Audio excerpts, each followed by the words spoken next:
Bienvenue dans Miroir de Femmes, Révélation et Guérison. Je suis Bété Stéphanie, docteur en médecine, thérapeute de l'âme, de couple et de développement personnel. Je suis Ngobung Christie, révérend missionnaire, catéchicien de formation. Ici, ce n'est pas juste une émission, mais c'est un rendez-vous entre toi, ton histoire et Dieu.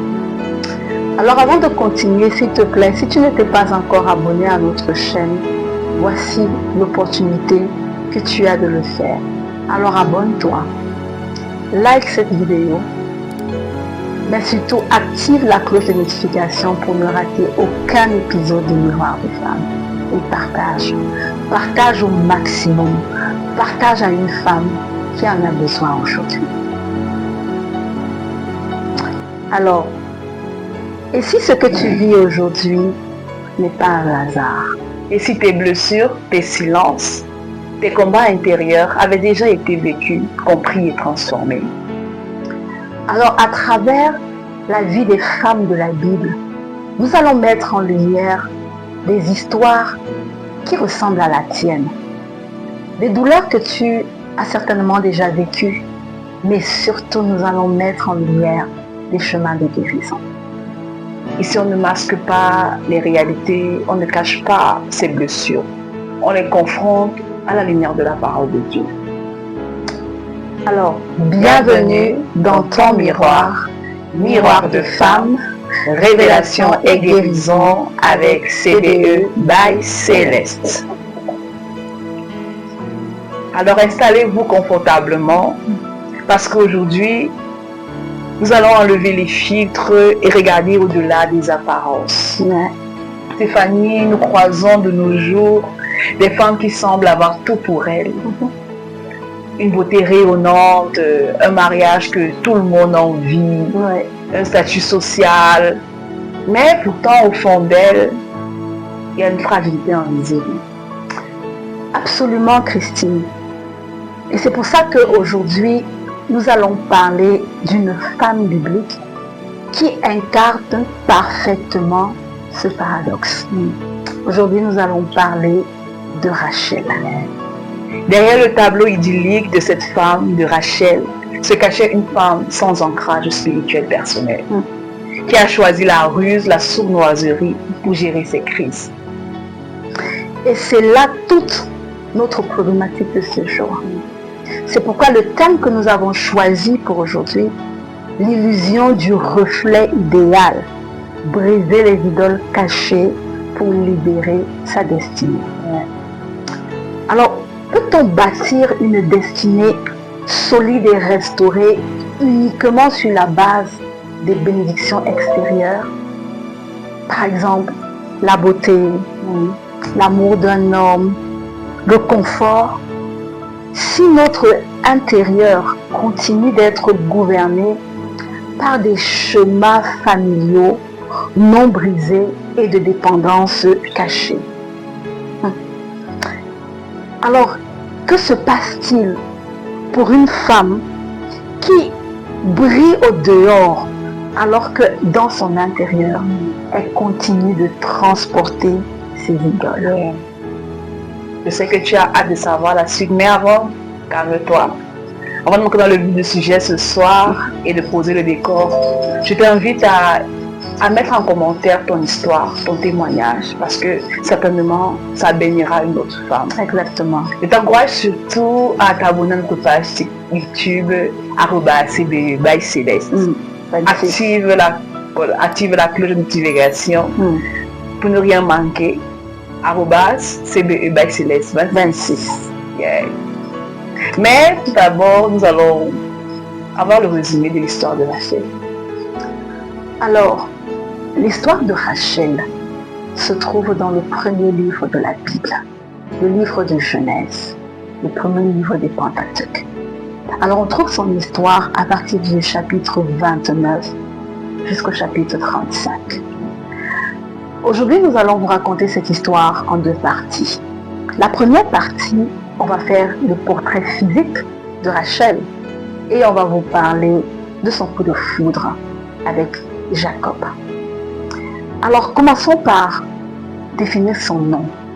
Rachel en hébreu signifie brebis, douceur, dépendance au troupeau. Et on va voir que ça ne va pas mentir dans son avenir parce que ce qu'elle va être totalement lié à son nom. Alors, Rachel, elle est la fille de Laban. Laban qui, lui, est le frère de Rebecca, la mère de Jacob. Alors, Laban avait plusieurs enfants. Il avait des fils, il avait aussi 2 filles. Léa, l'aînée des filles, et Rachel, qui était la cadette.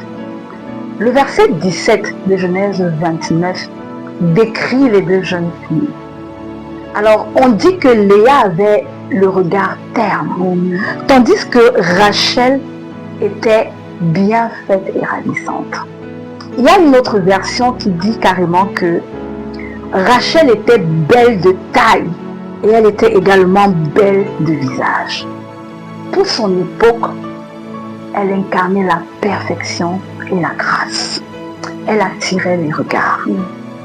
Et la rencontre entre Rachel et Jacob se fait autour d'un puits. Jacob était en fuite devant son frère Ésaü. Il venait de ruser avec sa mère pour voler le droit d'aînesse à Ésaü. Et la mère a donc utilisé un stratagème pour permettre à Jacob de s'enfuir.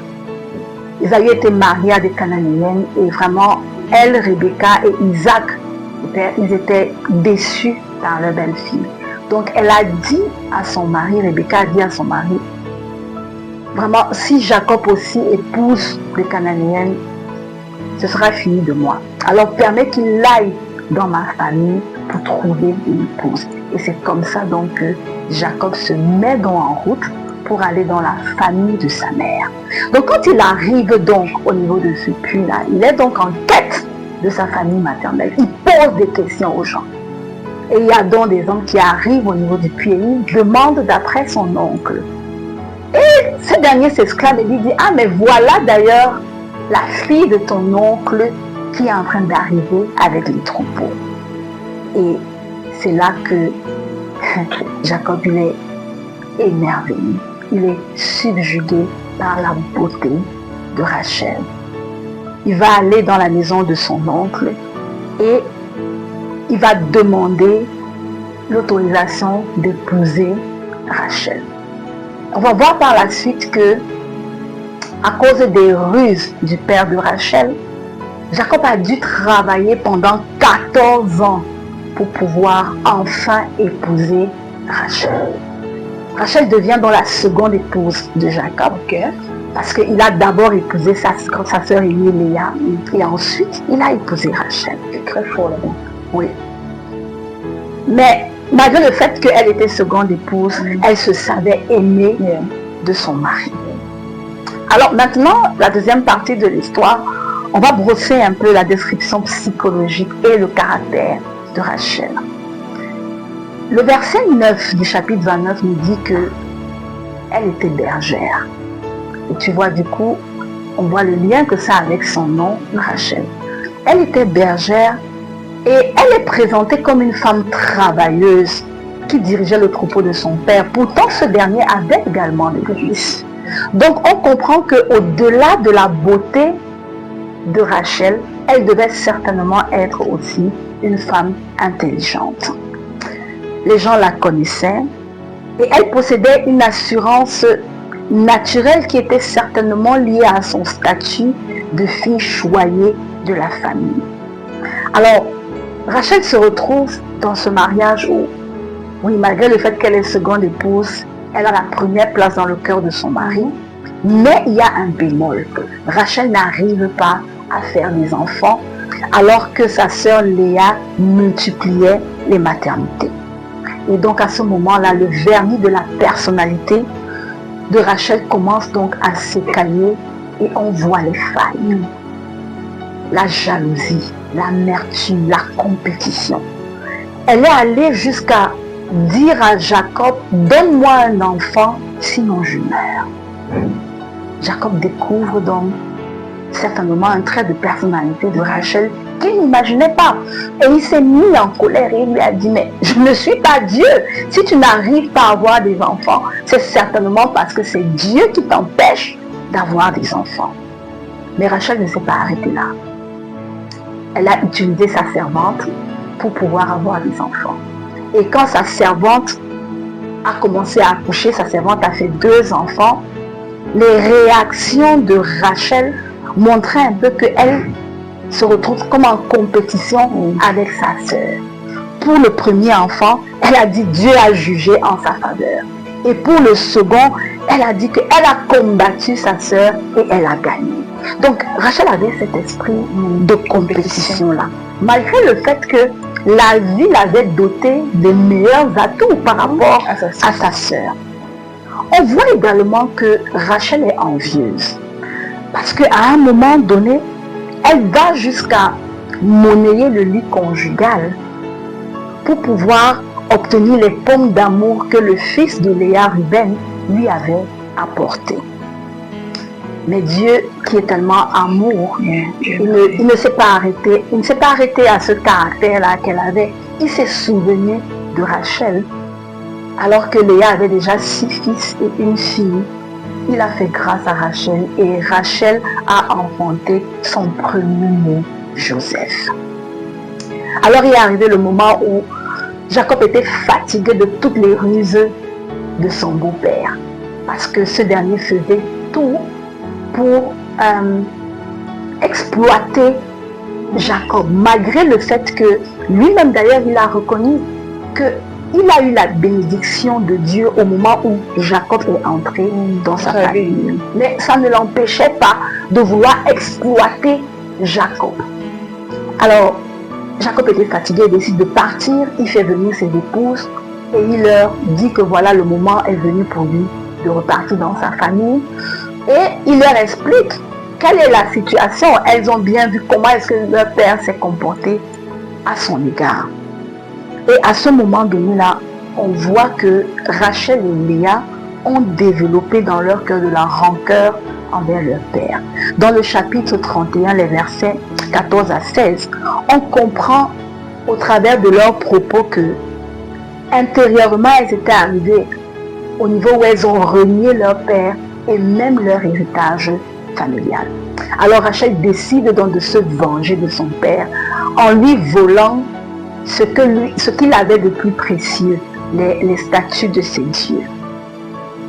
Et rusée comme son père et comme sa tante Rebecca, elle ment à son père au moment où ce dernier se met à la recherche de ses statues.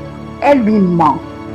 Et sans le savoir, elle se met sous la malédiction qui avait été prononcée par Jacob. Le pouvoir de la langue. Le pouvoir de la langue, exactement. Parce que quand Laban s'est mis à la poursuite de Jacob et qu'il l'a retrouvé, et qu'il a accusé d'avoir pris des objets précieux, ses dieux, Jacob a dit, si tu trouves tes dieux chez l'un des miens, celui-là ne restera pas en vie.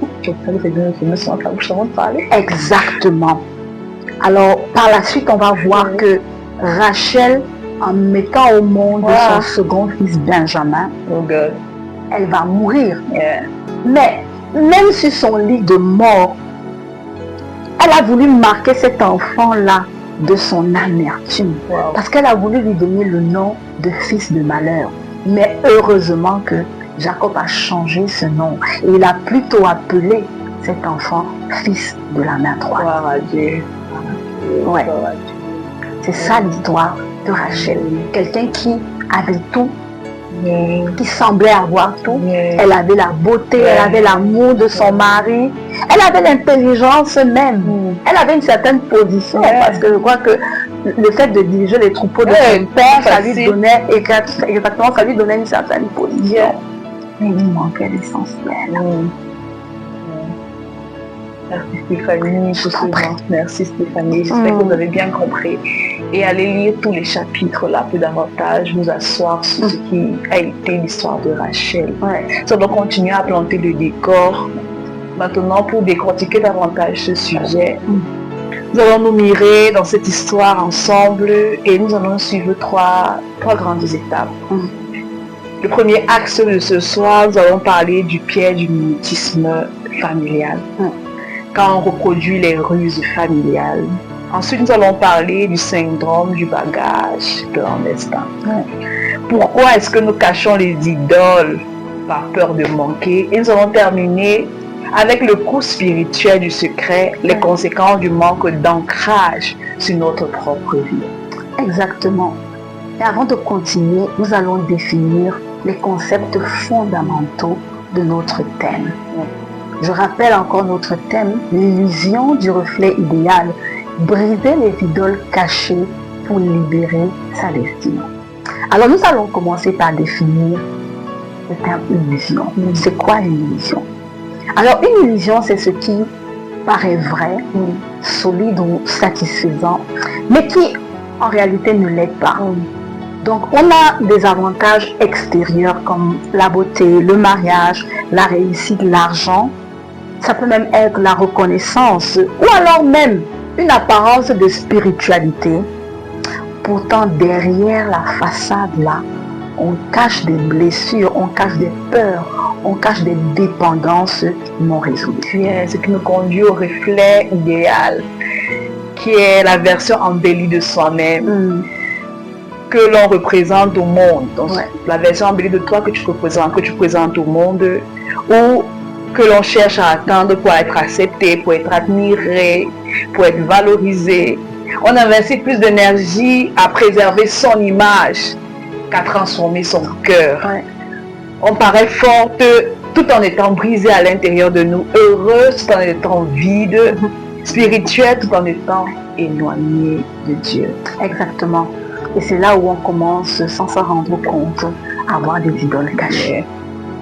Alors tout ce qui, dans notre cœur, prend la place de Dieu, c'est une idole. Et très souvent, elles sont invisibles aux autres, mais elles influencent nos décisions et notre comportement.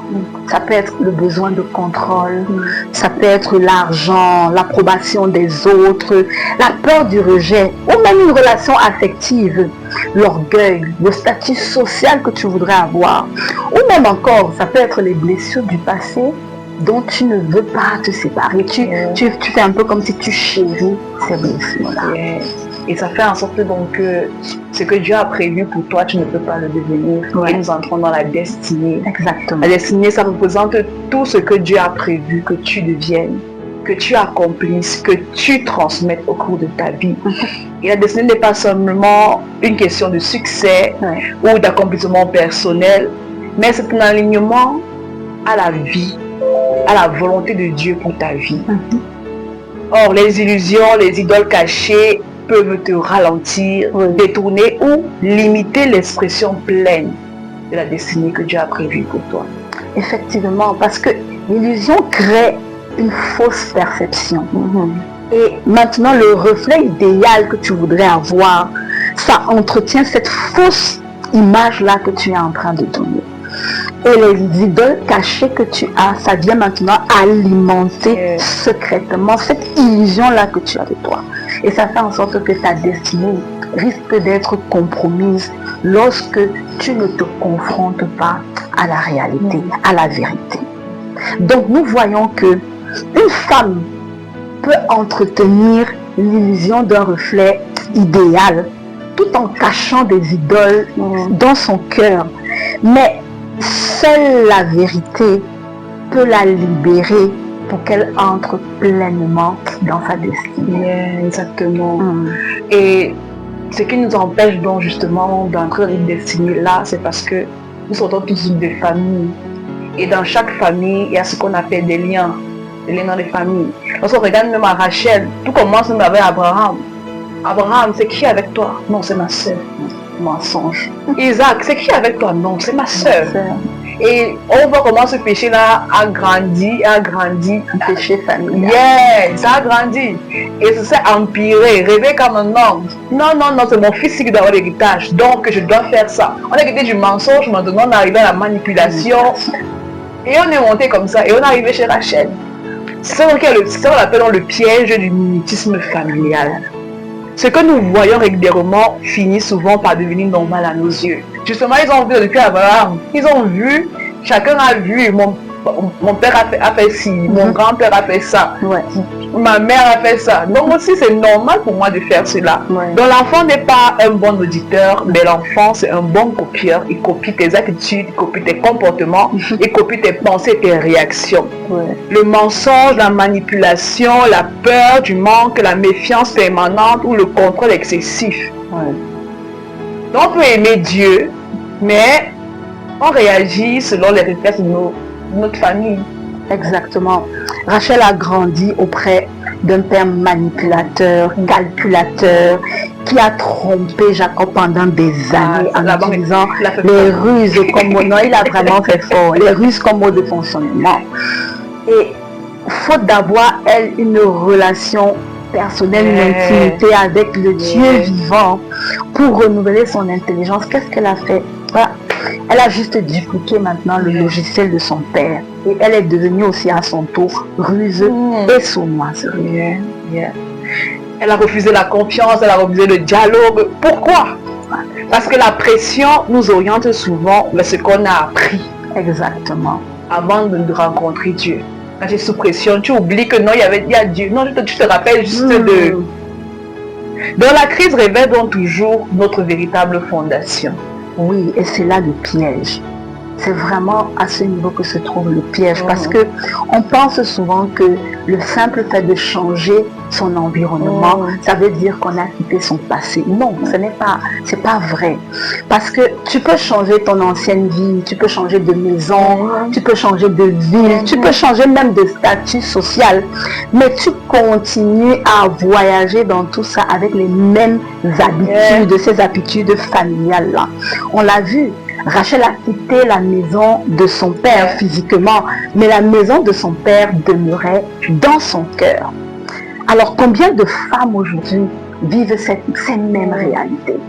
Elles construisent des nouveaux foyers, mais inconsciemment, elles reproduisent les mêmes conflits, les mêmes paroles blessantes, les mêmes peurs, les mêmes stratégies de contrôle qu'elles ont vues dans leur famille. Et sans le savoir, elles transmettent à leurs enfants ce qu'elles auraient dû guérir. L'histoire familiale est différente de la condamnation. Ça veut dire qu'un comportement dans notre lignée peut disparaître. C'est possible que le mensonge disparaisse avec toi. Ça veut dire que Dieu punit la génération de la troisième et la quatrième génération. Mais ceux qui l'aiment, c'est 1000 générations. Donc c'est possible que cela s'arrête avec toi. Parce que Dieu ne nous appelle pas seulement à changer nos habitudes, mais il nous appelle à renouveler notre intelligence. Exactement.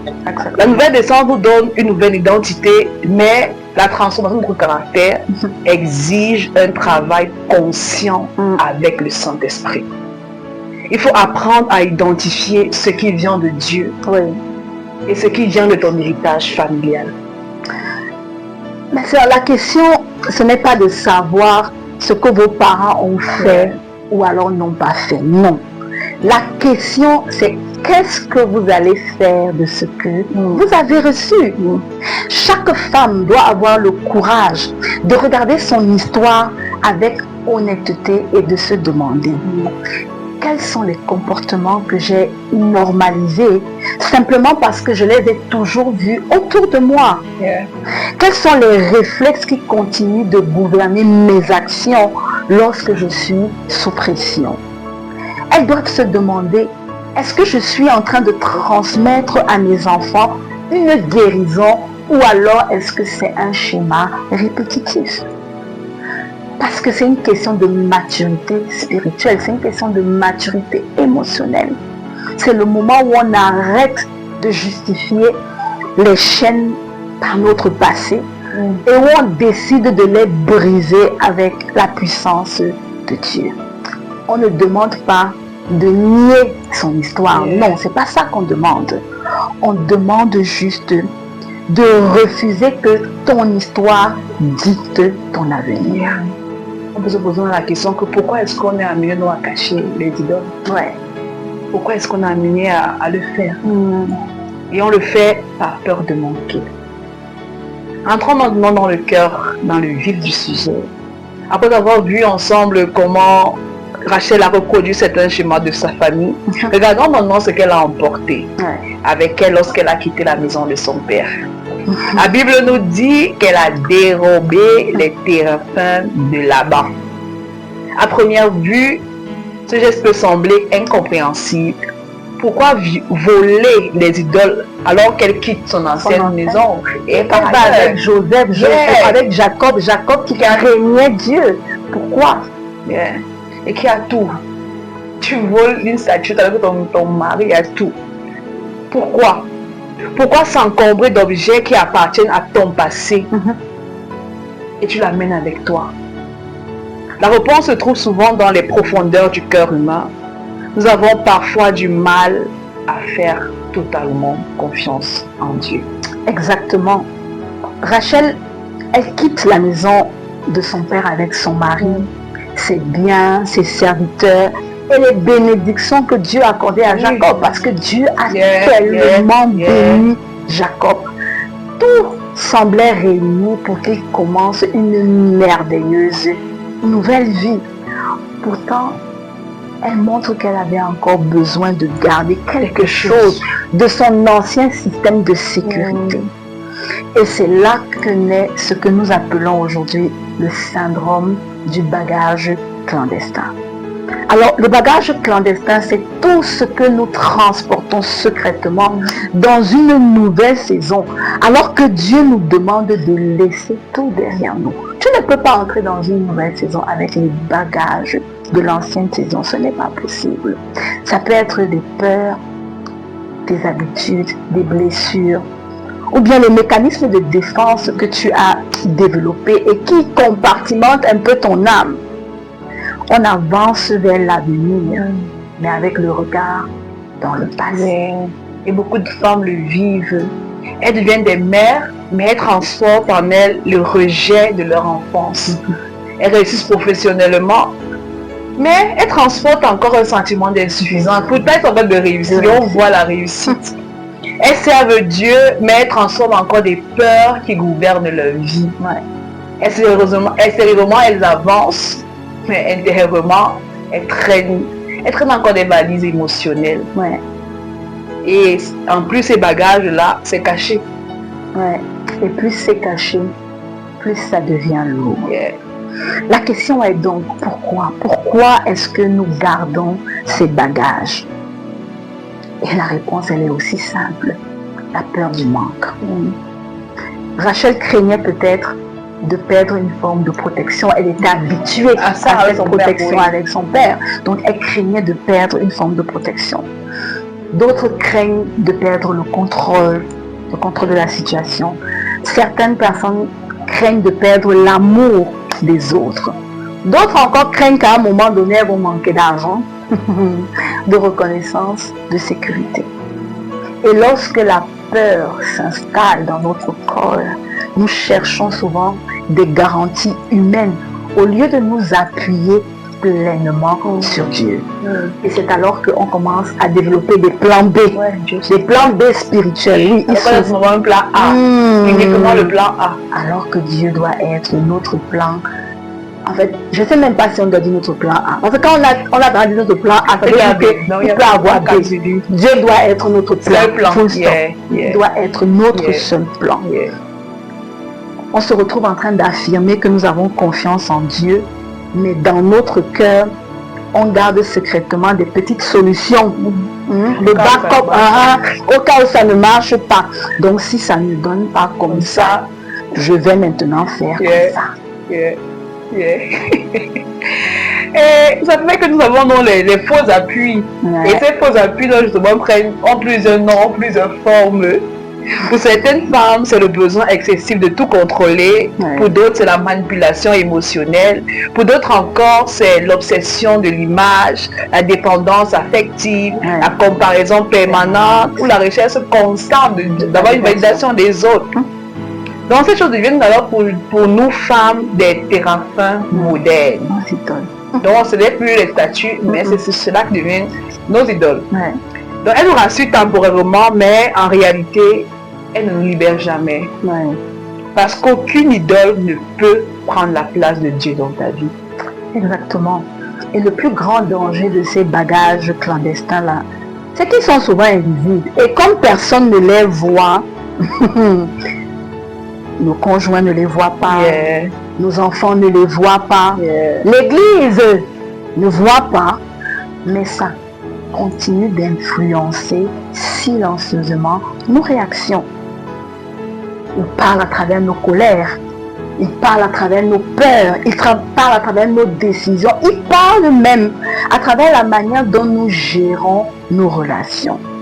Ce qui est caché dans le cœur, ça finit toujours par apparaître dans le comportement. C'est pour ça que Dieu généralement nous demande de faire des examens intérieurs. Il ne veut pas nous juger, il ne veut pas nous condamner, nous humilier, mais il veut que nous soyons libres. Car Dieu ne veut pas seulement bénir ton extérieur, Dieu veut aussi t'alléger de tes bagages. Il veut te rendre capable d'avancer sans ces chaînes-là du passé.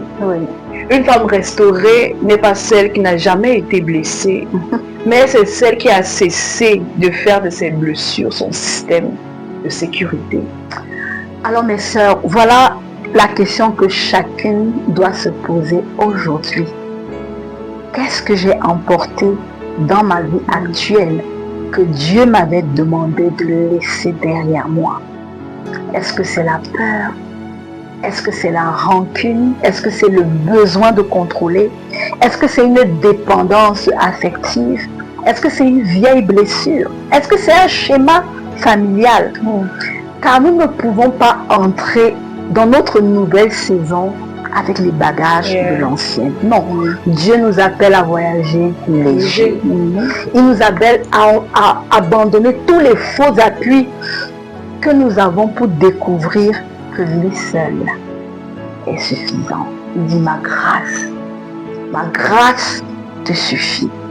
Et lorsque nous allons déposer tous ces bagages clandestins au pied du Seigneur, nous allons alors découvrir que la véritable sécurité n'a jamais été dans ce que nous transportions, mais dans celui qui nous accompagne sur le chemin. Et quand nous transportons ces choses et que nous avons l'impression d'être en sécurité, cela a un coût. Il y a des conséquences. Il y a un coût spirituel par rapport à ça. Donc arrêtons-nous un instant ce soir sur ce petit détail qui paraît anodin, mais qui révèle une vérité profonde. Rachel a réussi à cacher ses idoles aux yeux des hommes, mais elle n'a pas pu cacher aux yeux de Dieu. C'est souvent ainsi que fonctionnent les secrets qui gouvernent nos vies. Nous devenons des experts dans l'art de préserver notre image. Nous savons avoir le sourire alors que nous sommes blessés. Nous savons servir alors que nous sommes amers. Nous savons prier en public alors que nous luttons en privé. Nous avons des peurs ou des blessures qui ne sont pas guéries. Mais Rachel était physiquement présente dans la famille de l'Alliance. Elle était présente physiquement, mais intérieurement, une partie d'elle était encore dans sa maison familiale avec Laban. Donc le danger du secret n'est pas seulement ce qu'il cache, le danger du secret est qu'il t'empêche de servir et d'être guéri par Dieu. Exactement. Et c'est pour ça que beaucoup de femmes, elles ne comprennent pas pourquoi elles vivent aujourd'hui une sorte de stagnation. Elles ne comprennent pas. Elles aiment Dieu, mais elles refusent de confronter certaines blessures. Elles veulent avancer, mais en même temps, elles continuent de nourrir des mécanismes hérités de leur passé, des mécanismes de protection. Ça me rappelle une discussion que j'ai eue récemment avec une femme et ancrée dans la foi, qui a une relation avec Dieu, mais qui m'a dit: ah non, si c'est ça que Dieu décide de faire, vraiment, je préfère mourir. Et je lui ai dit: mais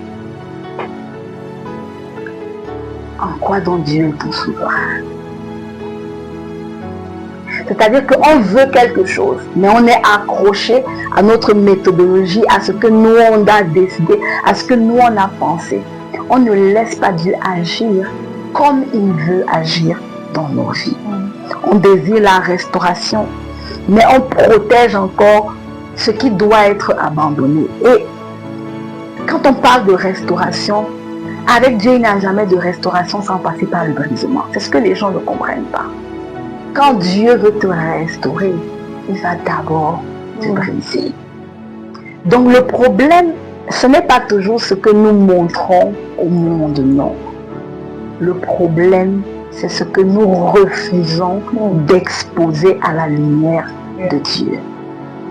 Et la Bible nous enseigne que tout ce qui est exposé à la lumière devient lumière. Donc tant qu'une blessure reste cachée, elle va conserver son pouvoir. Tant qu'une peur reste dissimulée, elle va continuer de diriger nos décisions. C'est vraiment un autre point de cette histoire. Lorsque Laban est venu, lorsqu'il s'est en train de partir, lorsqu'il a trouvé en route et qu'il a dit, vous avez quelque chose qui m'appartient. On a vu comment Rachel, elle s'est bien assise sur ce qu'elle avait. Donc elle a vraiment pris possession elle a vraiment caché ça. Donc ça nous montre à quel point on est capable de s'installer sur ce qui nous détruit. Exactement. Et on est installé confortablement et on se croit en sécurité sur ça. Donc elle s'est vraiment installée.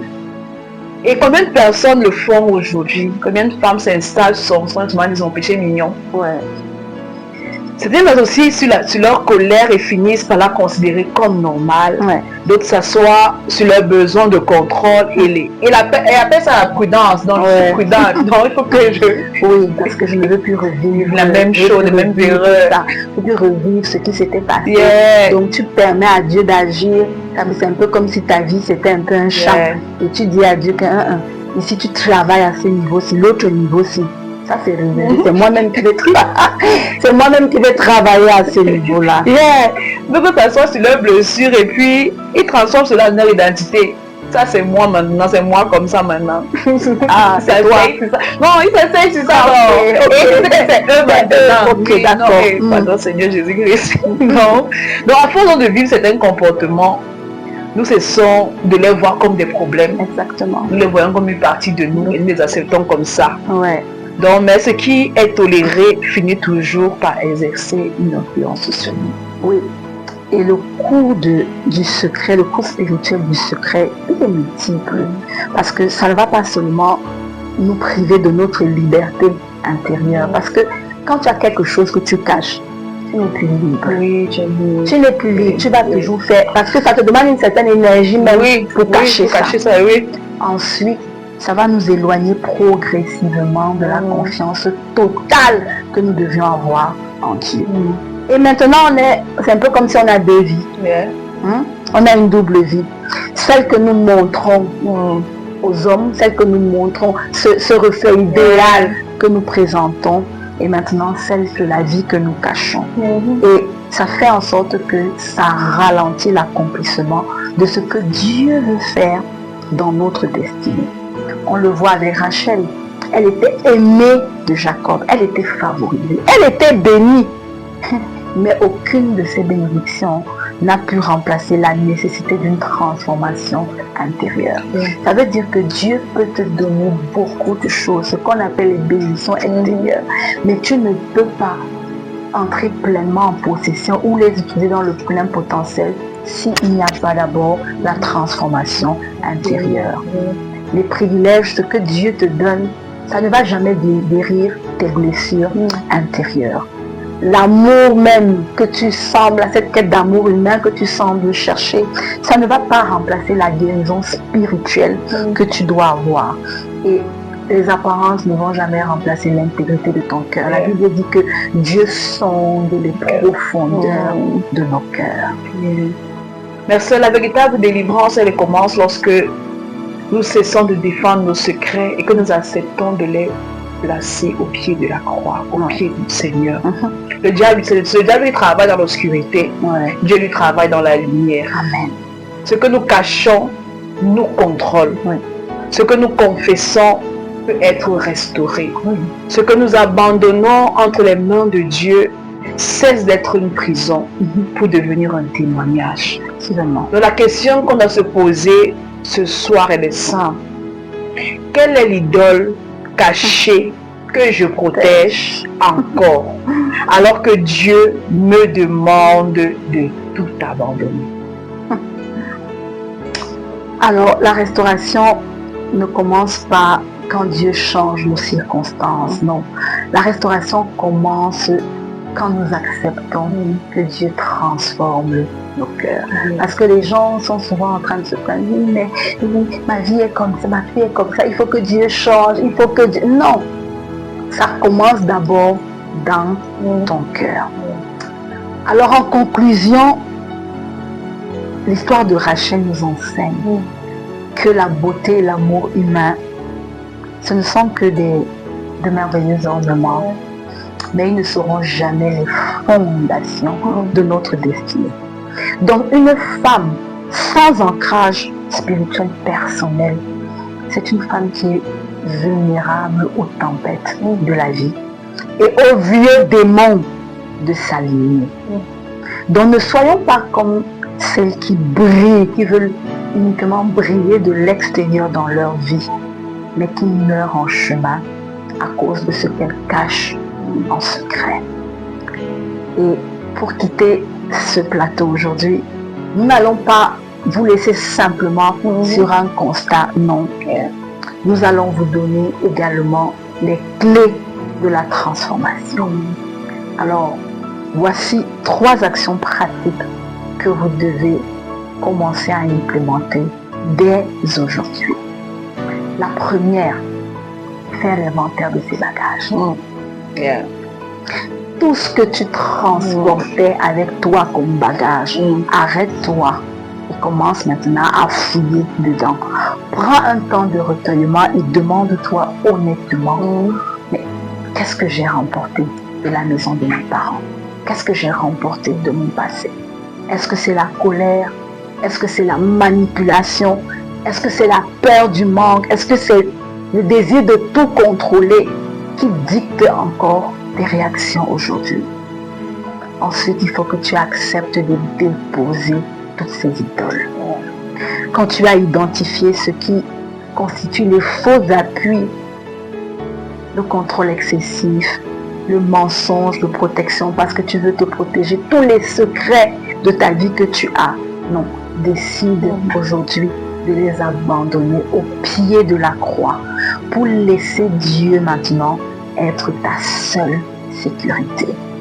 Et enfin, ce que tu dois faire quand tu as fini de déposer ces idoles au pied de la croix, il faut que tu bâtisses maintenant ton propre autel. Arrête de vivre par procuration spirituelle. Arrête de vivre au travers de la foi de quelqu'un d'autre. Rachel voulait continuer de vivre au travers de, entre guillemets, la foi que son père avait envers ses idoles. Non, arrête de vivre au travers de la foi de ton mari, au travers de la foi de tes parents, ou alors de ton entourage. Il faut que toi-même, tu développes ta propre intimité avec Dieu.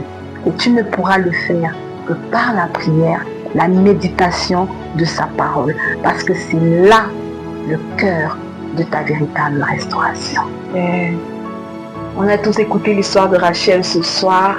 Et je crois que certains d'entre nous ou d'entre vous, vous êtes reconnus. Vous avez découvert aujourd'hui que vous transportez encore des blessures du passé. Vous avez une identité de peur qui gouverne encore vos décisions. Vous avez compris que derrière votre sourire se cachent parfois des combats que personne ne voit, que personne ne connaît. Bref, vous avez découvert que vous avez des secrets que vous portez, que personne ne connaît, que personne ne voit. Seulement vous et Dieu. Mais la bonne nouvelle de l'évangile pour vous ce soir, c'est que Dieu ne vous condamne pas. Dieu ne nous condamne pas. Au contraire, il est là pour nous guérir. Et précisément pour cela, c'est pour cela que Jésus-Christ est venu sur la terre. Il est venu pour guérir ceux qui ont le cœur brisé. Amen. Il est venu pour briser les chaînes de notre passé. Amen. Il est venu pour nous donner une nouvelle identité à celles qui étaient encore prisonnières. Sur la croix de Golgotha, Jésus a porté nos fautes, nos erreurs, nos hontes, nos échecs. Il a porté tout.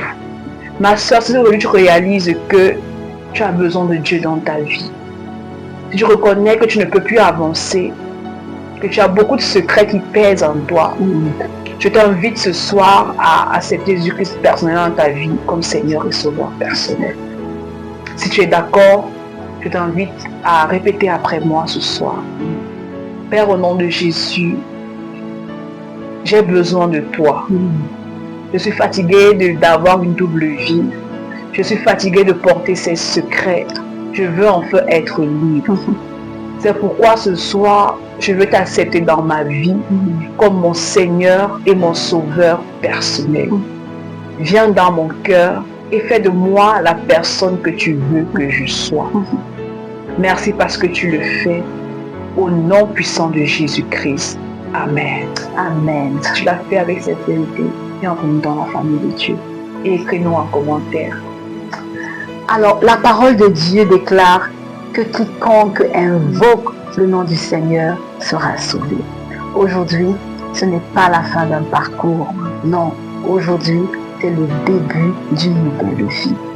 Le même Dieu qui veut briser vos idoles cachées, il va aussi restaurer votre identité, guérir votre cœur et vous conduire dans votre destinée. Alors, si ce message t'a fortifié, ne le garde pas pour toi. Abonne-toi à la chaîne, like, mets un commentaire et partage cette vidéo à une sœur qui traverse une situation où elle se retrouve toujours en train d'être dans une illusion. Elle veut paraître, elle veut donner un reflet idéal alors qu'elle cache encore en elle beaucoup d'idoles. Et surtout, n'oubliez pas, vous n'avez plus besoin de vivre dans l'illusion. Vous pouvez désormais marcher dans la vérité, dans la liberté, dans la grâce de Dieu. Alors que le Seigneur vous bénisse abondamment et qu'il fasse resplendir sur vous la beauté d'une vie transformée par sa présence. Alors, c'était Miroir de femme, parce qu'une femme éclairée change toute une destinée. Alors restez connectés chaque mercredi à 17h. Shalom. Shalom.